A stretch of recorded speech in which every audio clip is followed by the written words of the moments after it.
Las opiniones vertidas en el siguiente programa son responsabilidad exclusiva y total de quien las manifiesta. Gracias por escuchar sabersinfin.com Radio.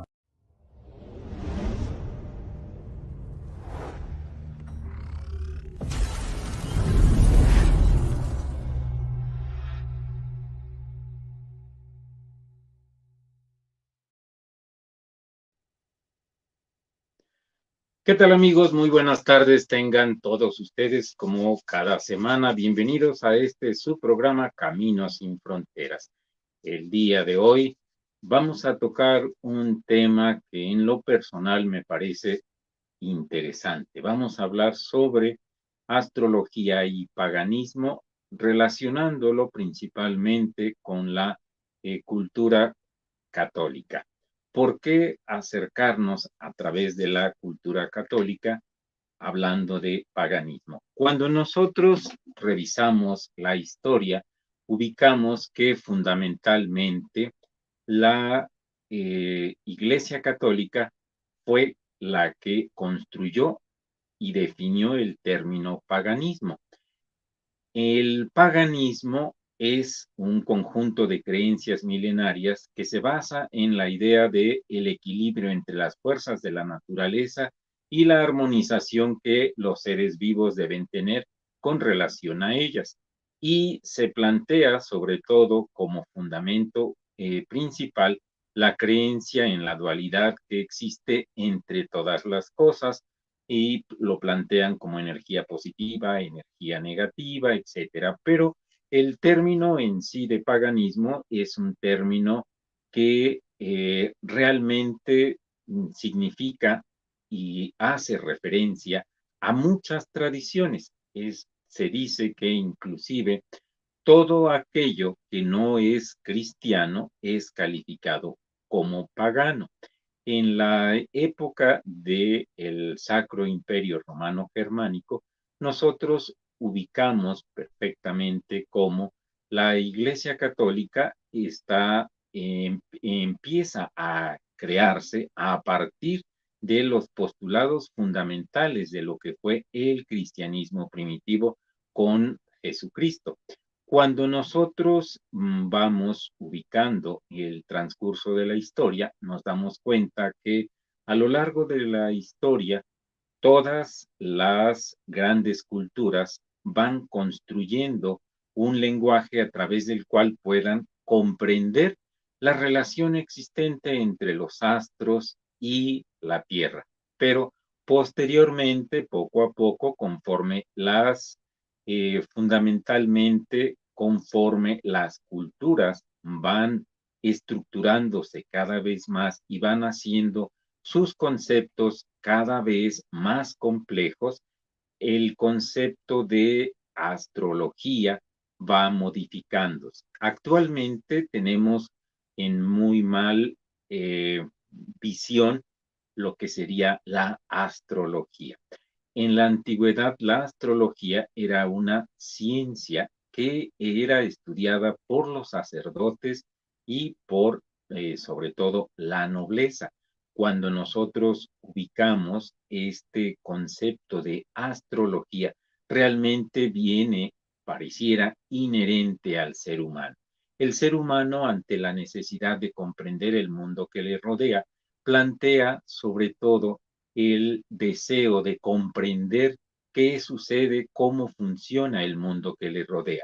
Y desde esa perspectiva, el hombre empieza a hacer postulados, empieza a tratar de comprender la relación que él tiene, él como un microuniverso ante el macrouniverso infinito.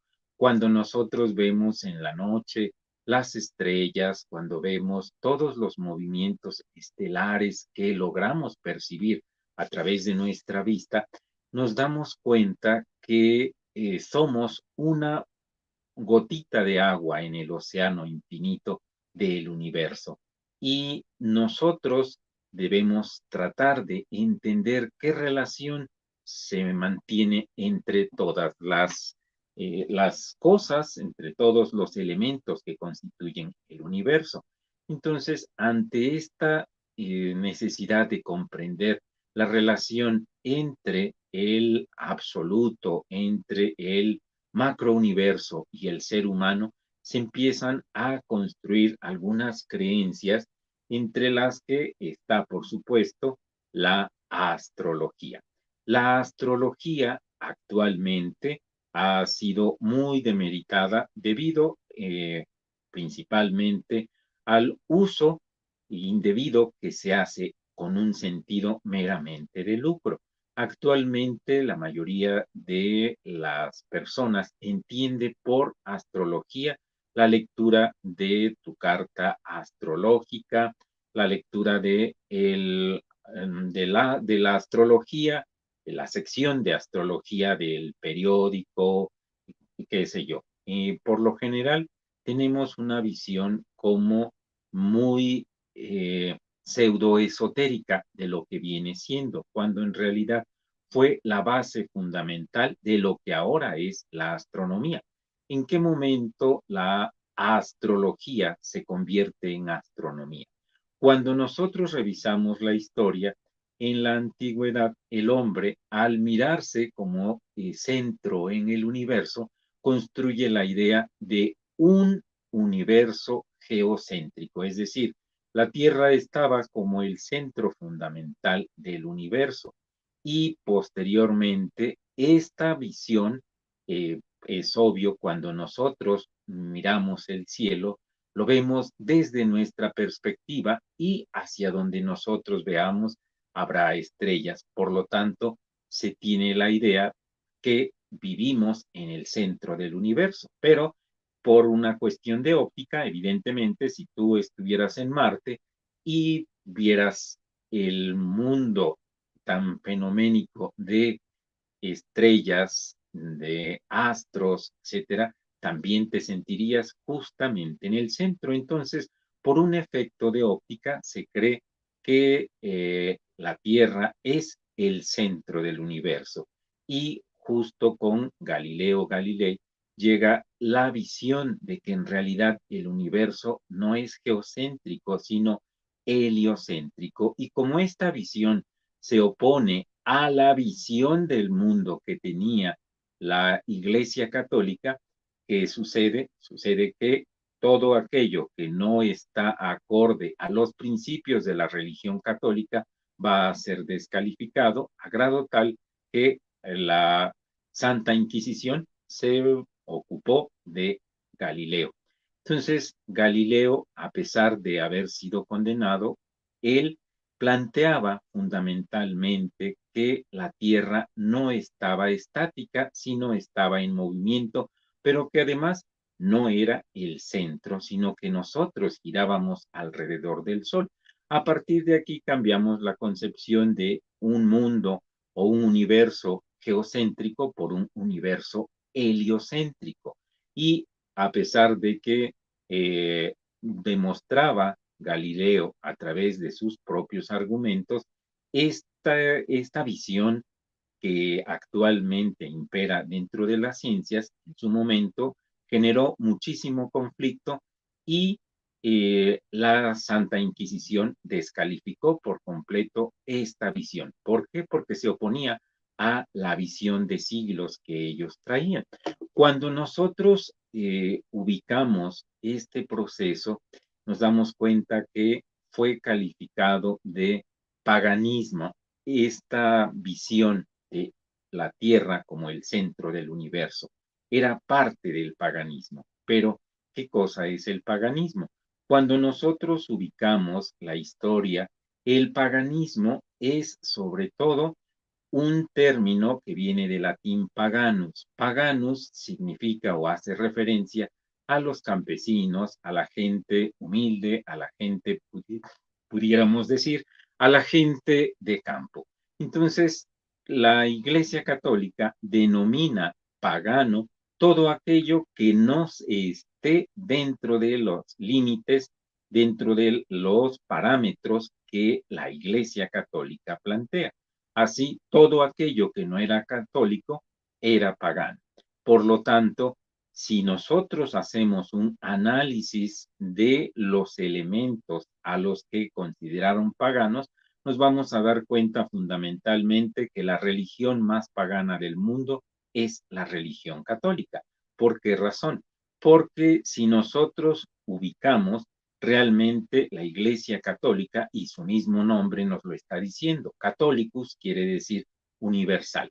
Entonces, la idea de esa universalidad refiere a que la Iglesia, como una extensión del Sacro Imperio Romano Germánico, intenta extenderse a grado tal que pueda ir integrando algunos esquemas, algunos modelos, parámetros, paradigmas de otras culturas. A pesar de que la Iglesia Católica descalifica lo que viene siendo eh, todo aquello ajeno a su eh, tradición, a su cosmovisión, nos damos cuenta que retoma elementos de muchísimas culturas. ¿Por qué? Justamente por ese proceso de sincretismo. Cuando la religión católica llega a una cultura determinada en un momento específico, se encuentra que siempre va a haber ya algunas tradiciones establecidas, algunas religiones, filosofías, etcétera, y para poder integrarse a esa cultura va a tener que retomar algunos elementos, teñirlos de católicos para poder así ir poco a poco entrando y siendo aceptado por la nueva tradición, por la nueva cultura. Entonces, cuando nosotros vemos este proceso, nos damos cuenta que la Iglesia Católica está llena de elementos paganos. Basta mencionar algunos ejemplos. El más clásico, tenemos el árbol de Navidad. El árbol de la Navidad no pertenece propiamente a la tradición católica, pertenece a las tradiciones nórdicas, germánicas, pero ellos en su momento utilizaban un ritual para tratar de celebrar la primavera. En invierno, se dice, hacían un festival alrededor de un árbol que evidentemente en ese momento estaba seco, aparentemente porque pues estamos hablando de la época del invierno. Y entonces, ¿qué es lo que sucedía? Para ellos retornar a la primavera, colocaban flores, colocaban frutos alrededor del árbol y hacían una ceremonia. Cuando la cultura católica llega a estas tierras, ve ese proceso y entonces, como no puede quitar ese elemento de su cultura, lo integra. Y poco a poquito va integrando elementos de muchas culturas. Basta que nosotros veamos aquí en nuestro país eh, la Virgen de Guadalupe. La Virgen de Guadalupe tiene su correspondiente dentro de la cultura prehispánica. Algunos la asocian con Coatlicue, otros le dan otra perspectiva, pero lo importante de esto es tomar en cuenta cómo con esa necesidad y ese afán de expansión tan grande que tiene la Iglesia Católica por dominar, algunas personas plantean que esta necesidad de dominio es resultado justamente de la tradición romana. Si ustedes recuerdan, el Sacro Imperio Romano Germánico era el imperio que trató de dominar todo el mundo conocido de aquellos años. Y esa visión la sigue estructurando la Iglesia Católica. Se dice que si el Sacro Imperio Romano Germánico lograba vencer a a las, a las tierras, a las personas, las iba integrando poco a poco dentro de sus creencias, nos vamos dando cuenta que fundamentalmente la Iglesia católica, que se autodenomina como Iglesia Católica, Apostólica y Romana, es una extensión de toda esa forma de control. Es decir, en la época del Imperio Romano Germánico, lo que sucedía es que ellos, a través de la fuerza, a través de la invasión iban dominando a los pueblos. Actualmente ya no se tiene esa visión, pero algunos plantean que justamente la cultura romana sigue extendiéndose gracias a la cultura católica. Actualmente la cultura católica es una de las 5 culturas más grandes o con mayor número de practicantes en el mundo. Lo que nosotros debemos entender aquí es justamente que a través de la Iglesia Católica, Roma sigue dominando a nuestros pueblos, ¿sí? Y justamente para poder dominar, hace uso de lo que denominamos el sincretismo. El sincretismo es este proceso de vinculación entre dos o más culturas donde algunos elementos son integrados para que sean aceptados dentro de esa cultura a la que se está llegando. Entonces, cuando la iglesia católica empieza a estructurarse y empieza a extenderse, evidentemente va a ir encontrando religiones, va a ir encontrando tradiciones y culturas que no necesariamente van a aceptar de su visión. Y entonces empiezan a mezclarse dentro de su tradición para ir retomando algunos elementos e irlos adoptando y adaptando a su tradición. Por ejemplo, cuando nosotros analizamos algunos de los elementos de la cultura católica y principalmente de su ritual de la misa, nos damos cuenta que tiene muchísimos elementos en común con la antigua tradición egipcia. Si nosotros ubicamos, los egipcios, sobre todo, adoraban al sol, eran adoradores del sol. ¿Y qué es lo que sucede con la Iglesia Católica? La Iglesia Católica es adoradora del sol. Es una extensión justamente de la cultura egipcia. Si ustedes ubican, la iconografía de la Iglesia Católica es una iconografía que hace mucha alusión, mucha referencia al sol, como si éste se tratara de el lugar donde habita Dios. Basta que ustedes vean cómo se representa a Dios. En primer lugar, se representa siempre como emanando luz. Ahí está el primer elemento.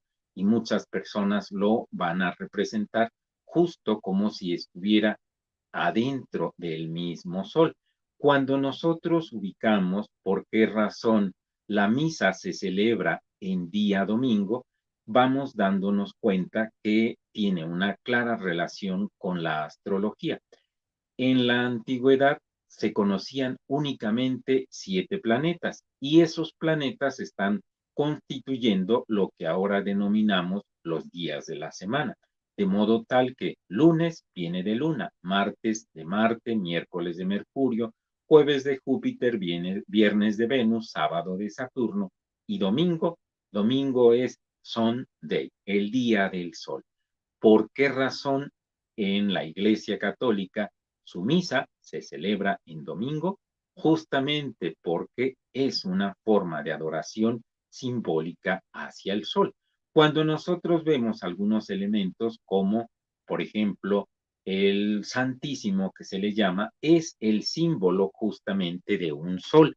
Entonces nos vamos dando cuenta que hay muchísimos elementos de la cultura egipcia antigua en la actual Iglesia Católica y sobre todo en su misa. Si ustedes ubican, por ejemplo, cuando vemos la escatología de la cultura católica, nos damos cuenta que es muy similar a la escatología que planteaban los pueblos egipcios. La cultura egipcia para ellos, después de la muerte, y según también nos dice el libro egipcio de los muertos, la, la persona o el ser tiene que ir por todo un recorrido para que llegue a un momento en el que va a encontrarse con con Horus. Hacen una alusión a que se hace el juicio ante Horus. Y ese juicio es el equivalente justamente a la visión que tiene la cultura católica de que cuando una persona muere va a ser juzgada por Dios. Ese juicio justamente está referido en el libro egipcio de los muertos. Así es como podemos ir ubicando algunos elementos del paganismo egipcio integrados actualmente a la Iglesia Católica. Entonces, así existen muchísimos elementos. Por eso, desde un principio decía que la Iglesia Católica viene siendo la iglesia más pagana del mundo. ¿Por qué razón? Porque en ese proceso de expansión tan grande tuvo necesidad de ir integrando otros elementos, pero para poder dominar plantea ese término de paganismo. Todo aquello que no corresponde a sus parámetros va a ser calificado como pagano y por lo tanto es descalificado, a grado tal que para eso existió lo que llamábamos la Santa Inquisición. La Santa Inquisición se dedicaba a eliminar del mapa a toda aquella tradición, a todo aquel practicante de una religión diferente. Entonces, si ustedes recuerdan, la época del obscurantismo, la época medieval, fue la época del terror donde la cultura católica, si ustedes ubican, la, el terror más grande que se tenía en la Edad Media justamente correspondía a, sobre todo, esa idea de dominación. Cuando nosotros analizamos los principios filosóficos que plantea Jesucristo, Jesucristo plantea el amor como ese medio a través del cual vamos a crecer como seres espirituales. Pero, ¿qué sucede? Que una cosa es la visión que te plantea a nivel filosófico el avatar y posteriormente, conforme a esa filosofía de vida, se le van agregando dogmas y rituales, vamos creando poco a poco un pensamiento dogmático.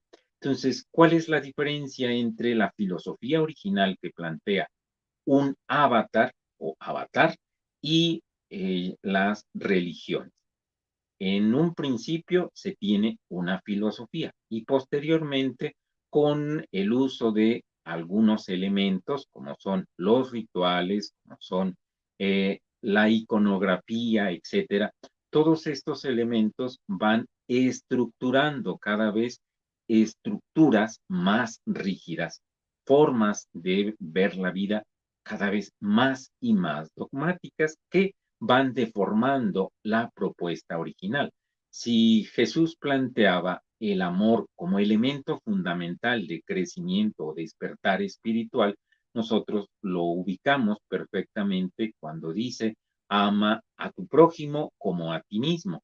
Y ya cuando la iglesia intenta dominar el mundo, olvida por completo este principio fundamental que planteaba Jesucristo y empieza a tratar de dominar, eliminando todo aquello que no estuviera dentro de sus parámetros.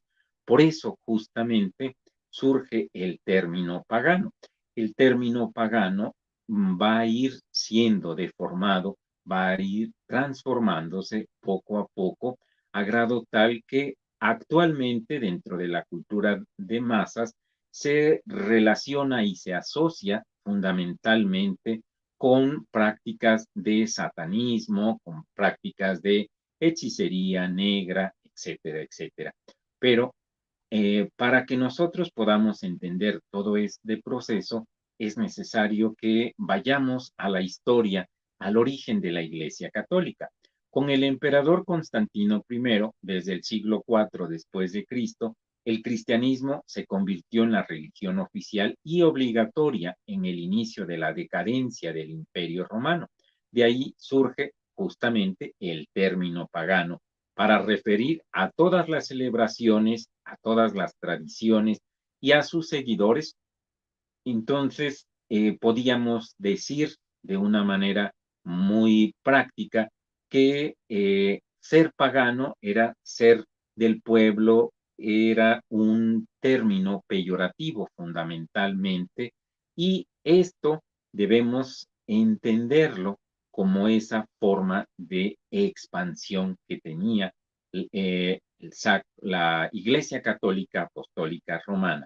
Entonces, cuando nosotros seguimos revisando la historia, nos damos cuenta que tras la imposición oficial del cristianismo como la nueva religión obligatoria, el emperador Constantino mandó a sustituir todas las fiestas y conmemoraciones vigentes en esa época.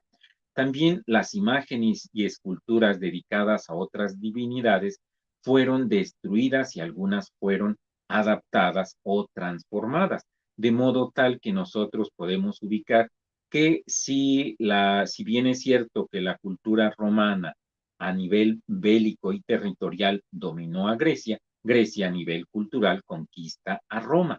Nosotros podemos entender claramente cómo los dioses de la mitología griega tienen su equivalente en la iconografía católica, de tal manera que se plantea que Venus, la diosa del amor, pasó a ser la Virgen María y Zeus pasa a ser Júpiter. Sí, Júpiter, cuando nosotros analizamos, Júpiter es el padre de los dioses.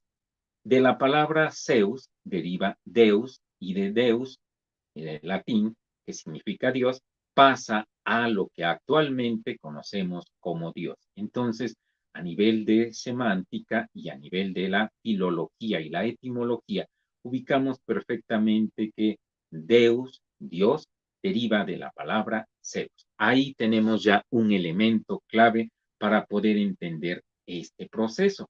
Así, de esa manera, cómo va integrando, adoptando y adaptando elementos de otras culturas, las demás personas que tienen otras prácticas poco a poco se van integrando a la cultura católica, ¿sí?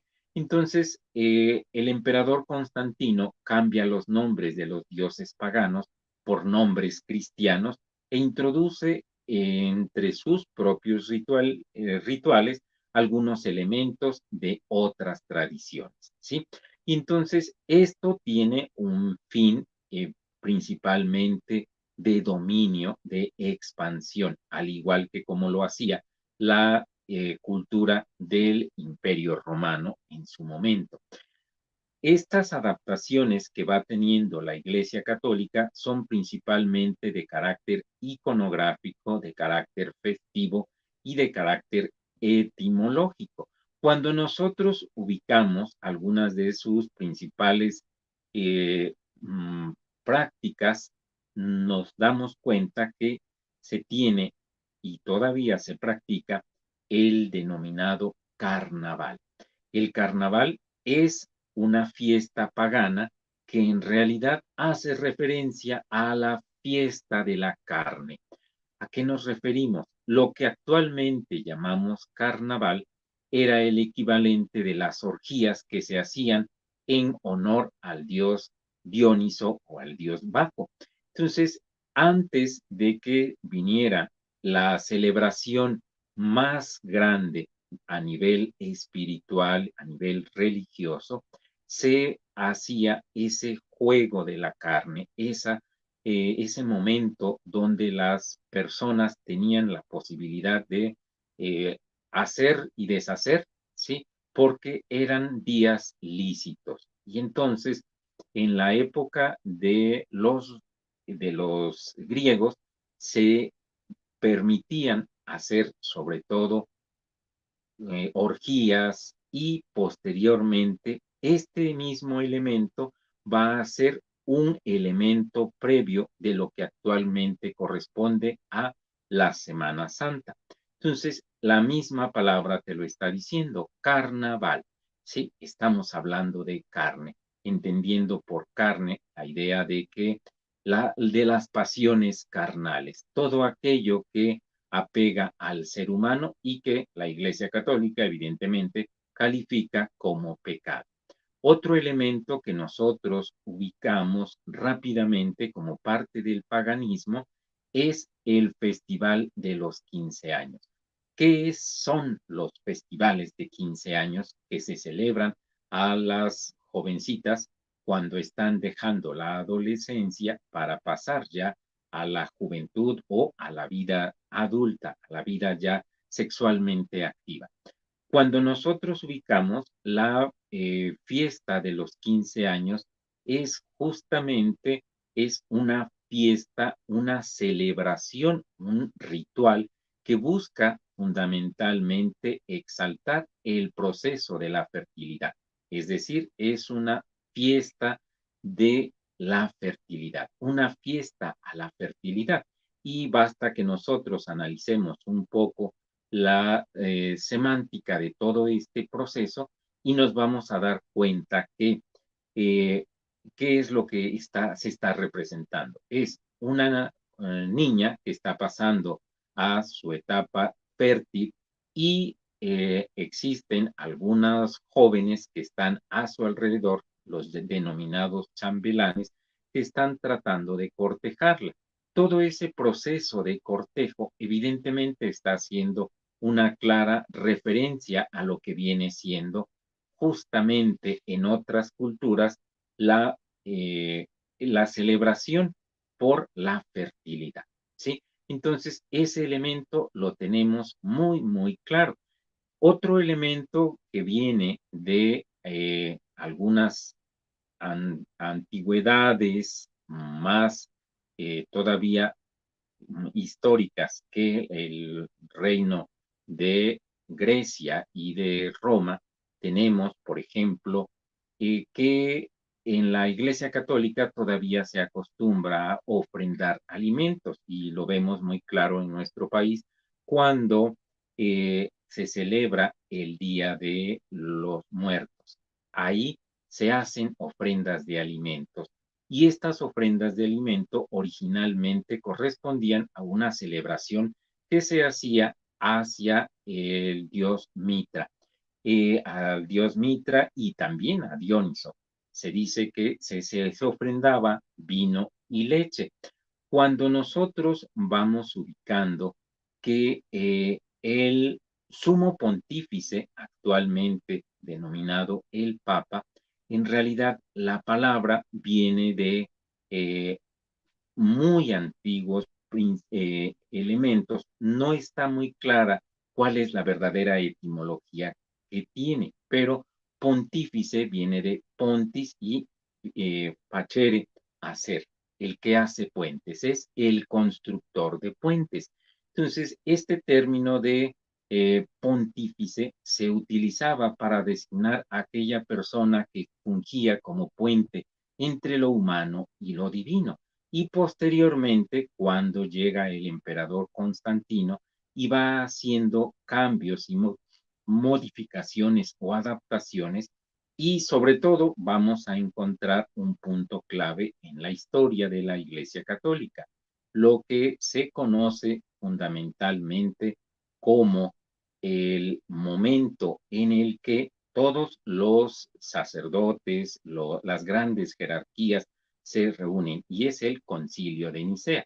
En el concilio de Nicea se dice que el emperador Constantino va a plantear que el verdadero sentido de la Iglesia Católica, la verdadera Iglesia Católica, la tiene específicamente una de las sectas que se han dividido a partir de el cristianismo original.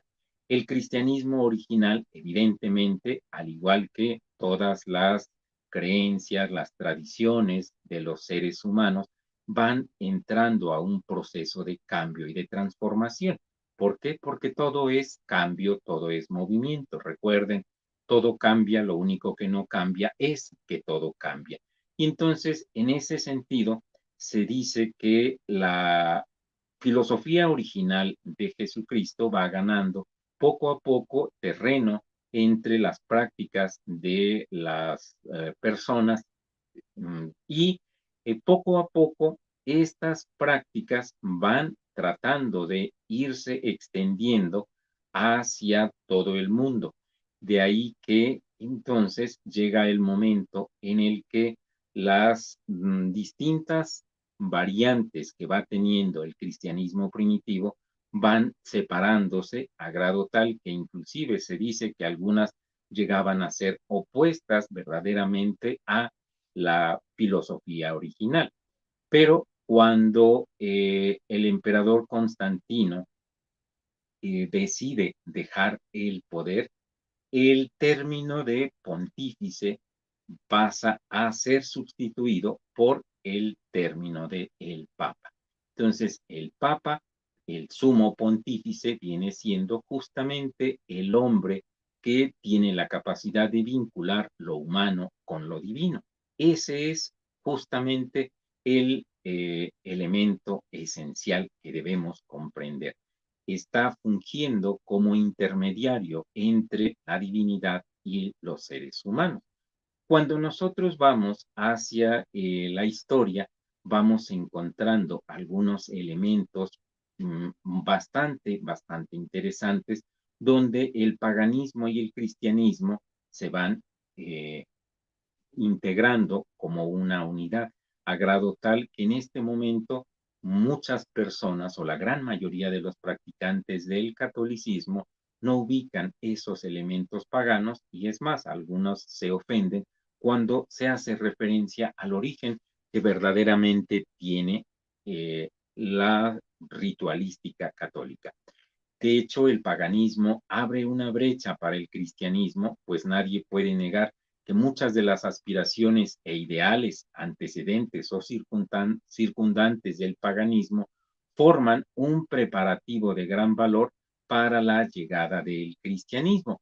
Así pues, se desarrolla todo un nuevo lenguaje religioso que propone sobre todo una tendencia, un ideal y actitudes nuevas, los cuales el cristianismo también va integrando y va adoptando.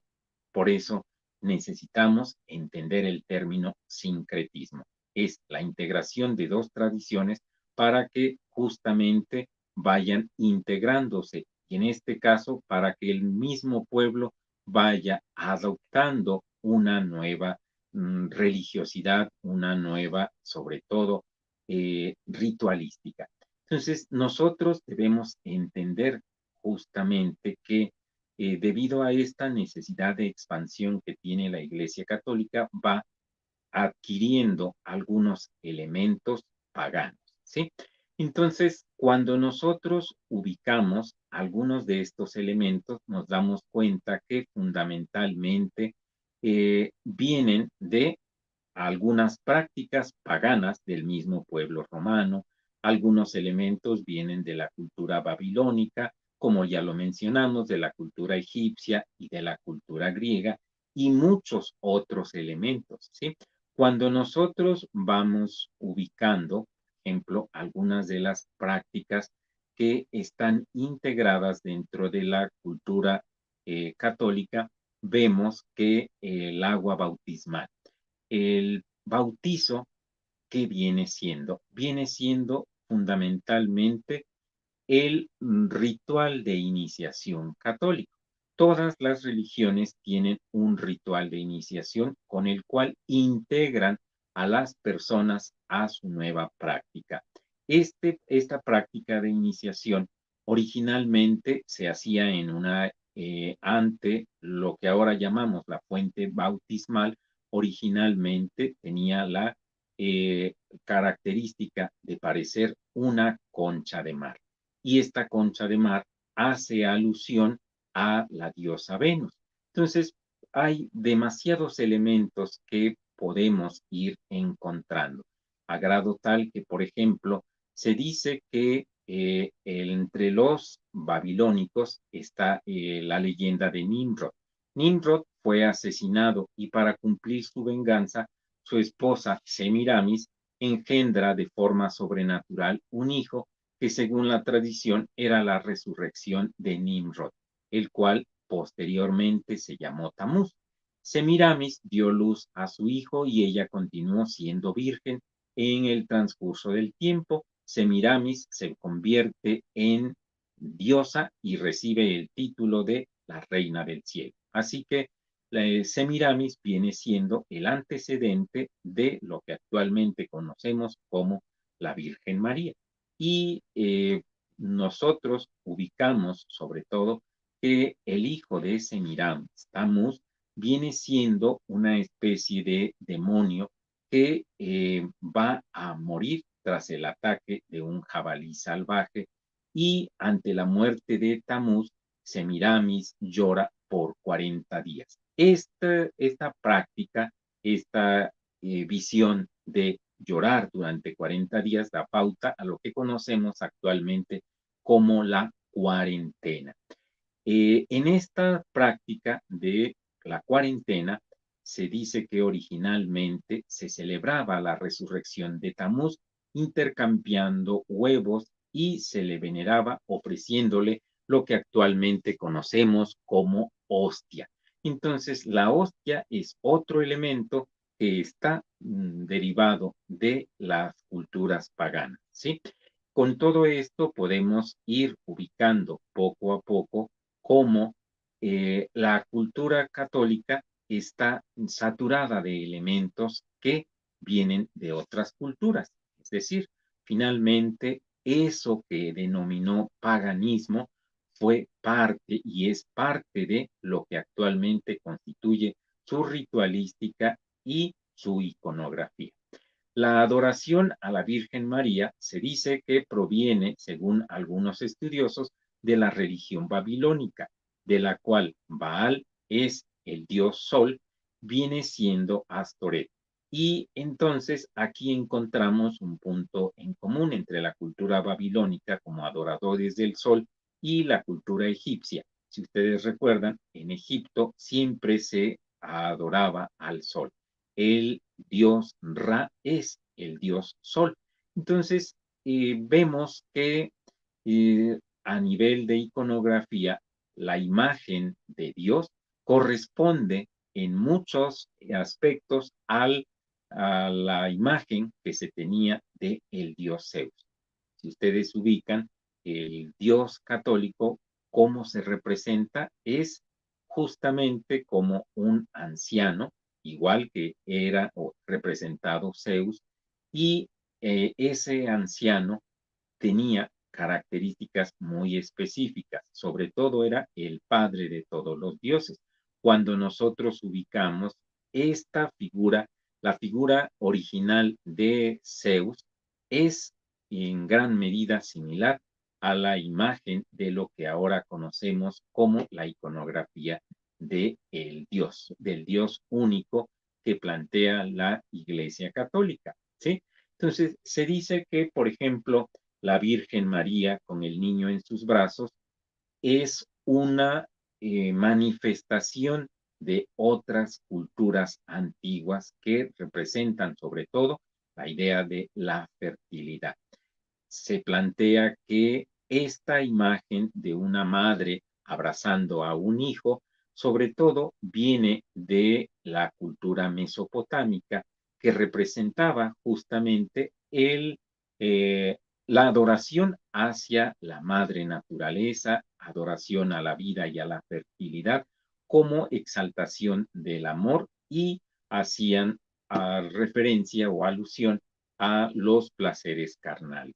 Cuando nosotros vemos la Iglesia Católica, tiene como base fundamental la Biblia. Su libro sagrado es la Biblia. Y si nosotros analizamos la Biblia, vamos a darnos cuenta, sobre todo, que cuando a Moisés Dios se le presenta en forma de una zarza ardiente y le da las tablas de la ley, Dios le dice, no harás estatuas en mi nombre, ¿sí? Esto quiere decir que está prohibiendo lo que vendría siendo posteriormente la veneración a imágenes, es decir, la idolatría. La idolatría era propia del paganismo. Entonces, la Iglesia Católica es fundamentalmente una religión idólatra. Si ustedes ubican, siempre van a estar adorando imágenes, ¿sí? Los santos, en realidad, vienen siendo modelos de vida, pero la gran mayoría de las personas ni siquiera conoce cuál es la biografía mínima de esos santos, de sobre todo, los principales santos que ellos van a adorar. Entonces, esta práctica de idolatría evidentemente viene o tiene su origen en la cultura pagana. Entonces, va a ser muy difícil que se quite esta necesidad que tiene el ser humano de sentirse cerca de sus deidades a partir de la adoración con una imagen. Si Dios no tiene nombre, si se supone que el Dios no tiene un cuerpo físico, ¿por qué entonces se le representa como un ser humano? Cuando nosotros hacemos un análisis, podemos ubicar perfectamente eh, que existen muchos elementos que van a conformar la cultura católica. Por ejemplo, cuando nosotros ubicamos estas prácticas de idolatría, vemos fundamentalmente que los católicos, los creyentes, se arrodillan, enciende velas y esto lo cambia la Iglesia Católica por, en lugar de adoración a una imagen, ahora ellos le llaman veneración a los santos. Veneración viene de veneris, que significa amor, amor a los santos. Entonces, la idolatría es uno de los elementos básicos y fundamentales que constituyen la ritualística católica y viene, evidentemente, de la cultura pagana. Entonces, vamos a ubicar perfectamente que el paganismo es un principio fundamental de los constituyentes de la cultura católica, ¿sí? Ahora, otros elementos que debemos ubicar es fundamentalmente la señal de la cruz. La cruz es un símbolo universal que tiene sus correspondientes de muchas maneras, pero que finalmente está haciendo referencia a muchos símbolos, a muchas, sobre todo a muchas prácticas. Cuando nosotros ubicamos la cruz, ya existía en la época babilónica como se le denominaba Tau, era la letra T. De Tau deriva la letra T y se representaba o se utilizaba para representar de una manera muy esquemática y simbólica al dios Tamuz. De ahí la letra T. Y posteriormente, cuando nosotros ubicamos en la cultura egipcia, se tiene justamente la cruz y esa cruz va a ser retomada por la cultura católica. Entonces, la Navidad y la Epifanía. La Navidad y la Epifanía equivale al festejo del solsticio de invierno, el renacimiento del sol, el nacimiento de Horus y la resurrección de Osiris. Otra de las prácticas que debemos entender y ubicar claramente como un elemento pagano es la Semana Santa. Se dice que la Semana Santa tiene su base en una celebración al culto del dios Atis, cuando se celebra su muerte y su resurrección. Ahí está justamente la idea de la resurrección de Cristo. Viene de la adoración al dios Atis. Ahora, cuando nosotros ubicamos algunos de los elementos de la cultura católica, vemos los ángeles. La palabra ángel viene de angelus, mensajero. Es el mensajero de los dioses. Si ustedes ubican su correspondiente con la cultura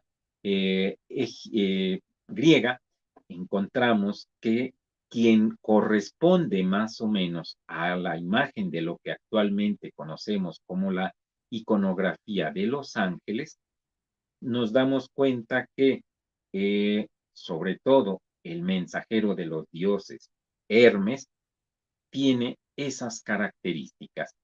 Es el mensajero de los dioses y los ángeles son justamente los mensajeros. Está formado de una serie de símbolos que nos hacen entender perfectamente que ejercen la misma función que ejercía el dios Hermes, o el, también conocido entre los romanos como Mercurio.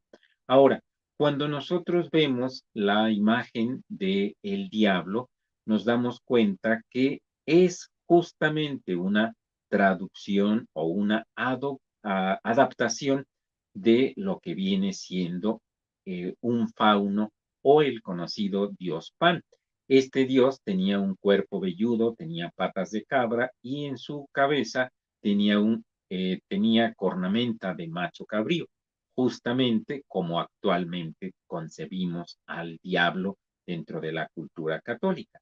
Y aquí un elemento importante para que podamos entender más elementos del paganismo integrado a la cultura católica, debemos dejar bien clara la idea de el esoterismo y el exoterismo. El exoterismo son las prácticas y las enseñanzas que el pueblo maneja, exos externos. Y el esoterismo, esos interno, son los conocimientos y las prácticas que están formando parte de la alta jerarquía, ¿sí?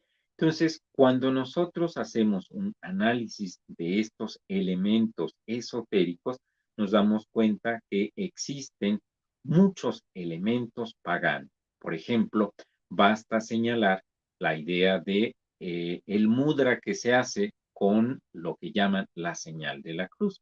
Cuando nosotros ingresamos a la cultura católica, lo primero que se nos va a enseñar es a persignarte.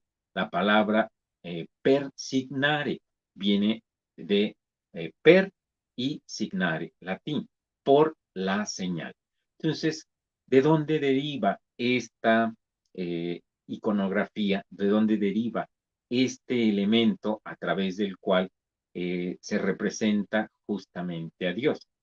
Si nosotros hacemos un análisis a nivel de la relación que tiene la cultura católica con el hinduismo, nos damos cuenta que toma del hinduismo y concretamente de la cultura del yoga este elemento, este mudra, el nani mudra, que representa la unión entre lo individual y lo universal.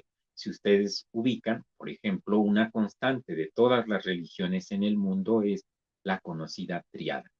En la cultura católica se tiene Dios Padre, Dios Hijo y Dios Espíritu Santo, que corresponde a, dentro del budismo, el Buda, el Dharma y la Sangha, o cuerpo, palabra, mente.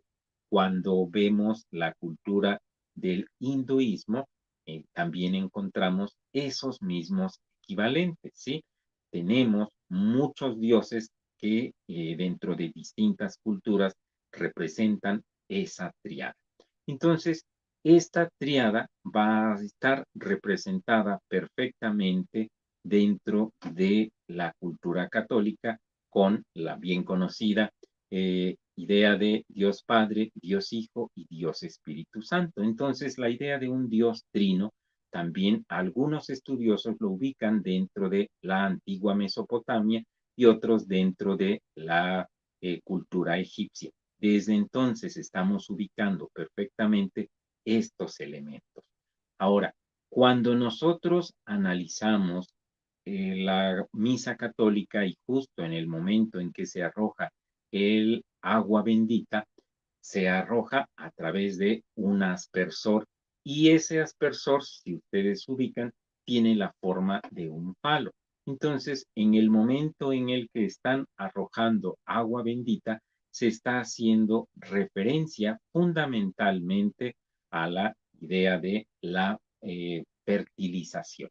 Entonces, se están haciendo la fertilización, que eran prácticas paganas precisamente, y de ahí son retomadas.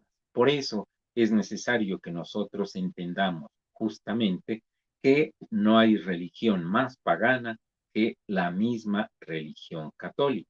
¿Por qué?